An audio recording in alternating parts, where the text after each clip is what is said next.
समाज को सबसे ज्यादा बदल सकते हैं, सबसे ताकत के साथ बदल सकते हैं।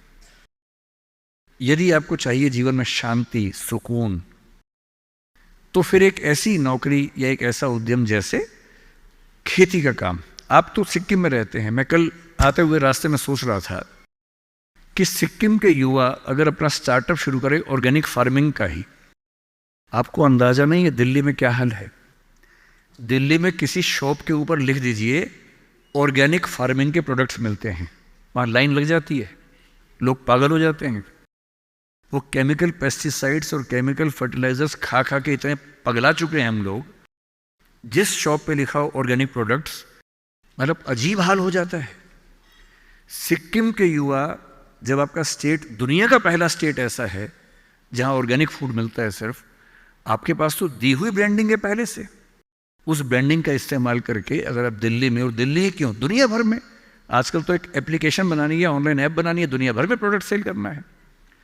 और अगर आप ऐसा कोई प्रोडक्ट लाएं और सिक्किम में 10-20 यूनिकॉर्न खड़े हो जाएं, यूनिकॉर्न का मतलब है एक ऐसी कंपनी जिसकी वैल्यू $1 बिलियन की है।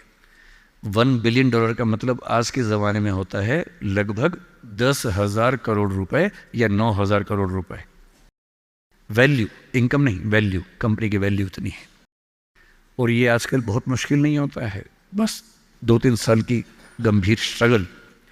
फिर कल मैं एक बात और सोच रहा था, जब मैं बागडोगरा से यहाँ आया, मैंने कल महसूस किया कि जो north eastern part of country है, जिसमें सिक्किम भी है, बाकी राज्य भी हैं, हम तो दिल्ली में रहते हैं। मुझे दिल्ली से कहाँ जाना होता है, मैं बॉम्बे अक्सर जाता हूँ, इलाहाबाद जाता हूँ, लखनऊ जाता हूँ, जयपुर जाता हूँ। जहाँ भी जाना होता है, अगर मैं सड़क से जाऊँ तो कुछ घंटे, बॉम्बे तो अब 12 घंटे का हो जाएगा, पहले 24 घंटे का था। और फ्लाइट हर जगह की है, फ्लाइट में बैठे 2 घंटे बॉम्बे, 1 घंटा इलाहाबाद, आधा घंटा लखनऊ, आधा घंटा जयपुर, बात खत्म, पहुंच गए। अब मैं सिक्किम आना चाह रहा हूं, कल को शायद मैं अरुणाचल जाना चाहूं, नागालैंड जाना चाहूं, मैं बहुत आसानी से पहुंच नहीं पा रहा हूं। यह दिक्कत तो सब लोगों के साथ है।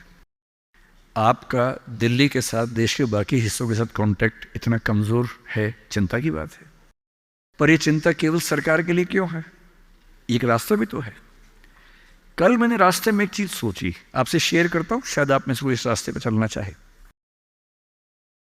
हवाई जहाज तो उसके लिए बहुत बड़ी पट्टी चाहिए होती है। मुझे पता है कि यहां पड़ोस में एक हमने एयरपोर्ट बनाया है जो मौसम की वजह से कम चल पाता है। हेलीकॉप्टर एक बहुत बड़ा स्ट्रक्चर होता है जिसको मैनेज करना आसान नहीं होता है। अगर आप टेक्नोलॉजी को ठीक से समझते हो तो अभी दुनिया के कुछ देशों में एक्सपेरिमेंट्स हुए हैं, एक्सपेरिमेंट सक्सेसफुल हो चुके हैं। आप यूट्यूब पर सर्च कीजिए, मिल जाएंगे आपको। क्या एक्सपेरिमेंट है? एयर टैक्सी का, हवाई टैक्सी। कई कंपनियों ने अलग अलग तकनीक से यह प्रयोग करके देख लिया है। ऊबर इस पे कुछ एक्सपेरिमेंट्स कर रहा है। हमारे प्रधानमंत्री श्री नरेंद्र मोदी की बात भी ऊबर कंपनी के मालिक से 3-4 साल पहले हुई कि ऊबर टैक्सी हम चलाएंगे, एयर टैक्सी चलाएंगे दिल्ली में जल्दी ही। दिल्ली से गुड़गांव जाने में 1 घंटा लगता है, एयर टैक्सी 8 मिनट लेगी मैक्सिमम। टैक्सी कैसे काम करेगी? आपने ड्रोन देखे हुए हैं, हेलीकॉप्टर भी तो इस तरह का ड्रोन ही होता है। एक कार जैसा इंस्ट्रूमेंट है जिसपे 4 पंखे लगे हैं, वो ड्रोन बन के उड़ता है और एक जगह से दूसरी जगह ले जाता है। बैटरी ड्रिवन चीज़ें भी आने शुरू होने वाली हैं जो कि बहुत कॉस्टली नहीं पड़ती हैं ऑपरेट करने में। मैं कल ही सोच रहा था कि नॉर्थ ईस्ट में अगर कुछ ऐसे युवा हो, कुछ सिक्किम में हो, कुछ अरुणाचल में हो, नागालैंड में हो, त्रिपुरा, मिजोरम, मेघालय में हो, और मिलके कुछ ऐसी कंपनियां बनाएं सरकार की पॉलिसी से बात करके, और मेरे ख्याल से सभी राज्यों के मुख्यमंत्री दिल्ली में बात करेंगे ही करेंगे। सिविल एविएशन मिनिस्ट्री से, होम मिनिस्ट्री से परमिशन जो रिक्वायर्ड है वो लेने के बाद ऊबर जैसी कंपनियों से टाई अप करके जैसे भी करना चाहें, अगर हमारे पास एयर टैक्सी का एक अच्छा मॉडल बन जाए। कल जब मैं तीस्ता के पास से निकला, मैंने अपने ड्राइवर साहब से पूछा, क्योंकि पुल 1-2 टूट गया बता रहे थे, बहुत मिट्टी मलबा जमा था। मैंने उनसे पूछा कि जैसे नदी के सामने जो गांव है, अगर मुझे यहाँ से वहाँ जाना हो, पुल तो टूट गया, कैसे जाएंगे? उन्होंने बताया कि यहाँ से वहाँ जाने के लिए 50 किलोमीटर पीछे जाके एक पुल पार करके आना पड़ेगा, क्योंकि अभी पुल टूट गया है।